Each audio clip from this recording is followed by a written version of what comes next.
Life का, उसके घर तस्बीहें और जानमाज होंगी, ठीक है ना। जो यस। जो ठीक इस है। तरह के मीरास वाले काम है, जो जो गोश्त काटते हैं, ये कसाई का काम, ये भी मीरास का काम है। नगोरी दूध वाले, ये भी मीरास का काम होता था। भैंस रखने वाले, ये भी मीरास का काम होता था। ये सारे मीरास के काम होते थे, खानदानी काम होते थे। अब तो ये everyone is doing it because times have change. But ये चीजें जो है ये जाती नहीं है, ये रहती है आपके ब्लड लाइन में, डीएनए में। मीरास के काम runs in your DNA. It becomes like you are a blue blood of that.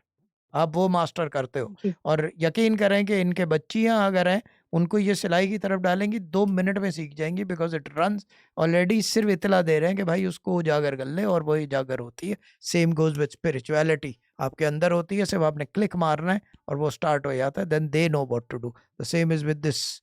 ये जो कपड़े सीने का, दूध का, भैंस का, जो ये मिरास के काम थे, क्या कहते हैं, बाल काटने वाले, ये सब मिरास के काम थे। पकवान वाले, ये भी मिरास के काम के थे। मगर वो अब लोग रहे नहीं उस तरह के।